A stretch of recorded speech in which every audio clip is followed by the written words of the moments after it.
Querido ouvinte, querida ouvinte destes nossos devocionais, que o Senhor Deus lhe dê muita alegria na vida, que o Senhor Deus o abençoe grandemente.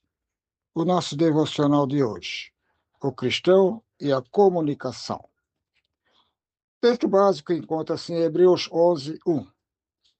Havendo Deus outrora falado, muitas vezes e de muitas maneiras aos pais pelos profetas,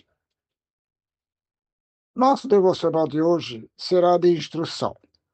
A comunicação entre os homens é de suma importância, porque nela está a essência da natureza divina, ou digo, a natureza humana, atribuída a Deus, Criador.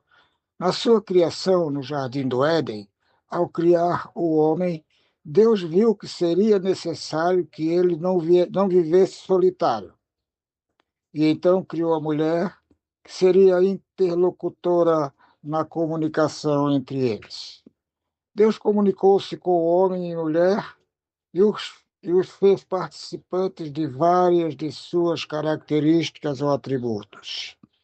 O homem foi criado, portanto, como um ser social, com uma companheira, e a partir deles, uma família e outras famílias se formaram numa sociedade. A linguagem falada entre eles foi o primeiro meio de comunicação audível com a graça de Deus. A importância da comunicação de Deus na história. A comunicação de Deus entre os homens tem sido correta, clara e inteligível. A maior demonstração disso são as linguagens utilizadas na sua palavra. Veja, o hebraico era a língua do povo judeu do Antigo Testamento.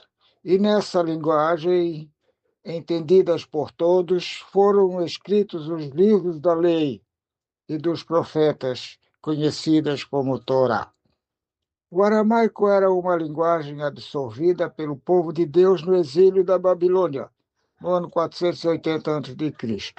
No livro de Daniel, temos alguns trechos registrados nessa linguagem, e Jesus usava o aramaico.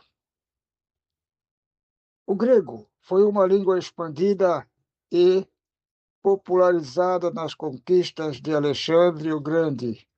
A primeira utilização dessa linguagem na comunicação escrita foi a Septuaginta, composta por 70 homens que fizeram a tradução do Antigo Testamento para o grego no período entre os dois testamentos, período intertestamentário, que foi repetidamente utilizada pelos autores do Novo Testamento. Ao estudarem com mais intensidade o estilo do grego, alguns eruditos se surpreenderam porque não encontraram o grego clássico, mas sim o koiné, que era a linguagem mais comum usada na época. A igreja, porém, se apercebeu da necessidade de ter a Bíblia traduzida pela linguagem falada. Assim nasceu a Vulgata, no ano 400 depois de Cristo, e a tradução da Bíblia para o latim.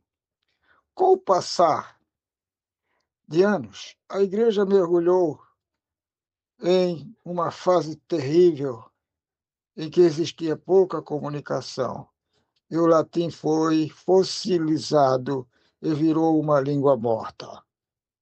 Mesmo assim, a Igreja Católica se utilizava dela nas missas, mesmo sem ninguém entender até o século XX. Com o advento da imprensa por Gutenberg em 1456, a Bíblia pôde ser escrita em várias cópias. A Reforma Protestante do século XVI, dois passos importantes foram dados para restaurar a comunicação perdida. Passou a existir a pregação da palavra de Deus na língua conhecida e a missa em latim foi abolida. E promoveu-se a tradução da palavra de Deus dos originais para as línguas faladas na Europa e, subsequentemente, para todo o mundo.